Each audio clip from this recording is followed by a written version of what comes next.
अस्सलाम वालेकुम little kids. Okay, ये अब आपका आसान कायदा रीडिंग करने का टाइम है। आसान कायदे की रीडिंग हम, जैसा कि आप लोगों को पता है कि पेज नंबर 7 की जो रीडिंग है ऊपर से हम सारी कर चुके हैं काम तक। तो आज हमने यहाँ से स्टार्ट करनी है। तो सारे बच्चे मेरी गौर से सुनेंगे और भी उसको बाद पढ़ेंगे। तो ये क्या लिखा है?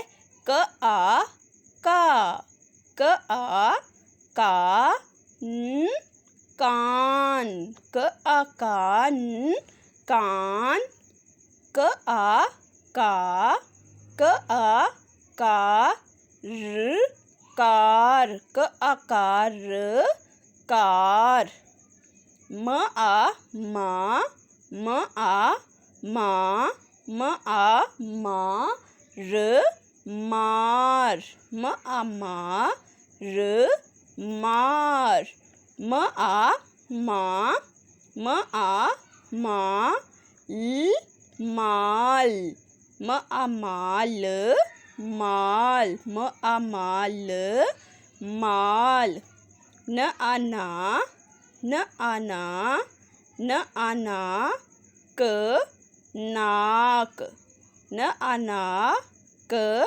नाक, न आ ना, न आ ना, न आ ना, न नान, न आ नान, नान, न आ ना, न आ ना, न आ ना, म नाम, न आ नाम, नाम, ह आ हा, ह आ हा, ह आ हा, र हार, ह आ हार, हार, य आ या, य आ या, द याद, य आ या, द याद, य आ या, य आ या, र यार।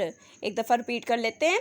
क आ कान, कान, क आ कार, कार, म आ मार, मार, म आ माल, माल, न आ नाक, नाक, न आ नान, नान, न आ नाम, नाम, ह आ हा, र हार, य आ याद, याद, य आ या, र यार। बच्चों, आप लोगों ने ये वीडियो गौर से सुननी है और ऐसे ही रीडिंग करके जीसूर पर या तस्वीर हमें ऑडियो भेज देनी है या वीडियो भेज देनी है। अल्लाह हाफिज़।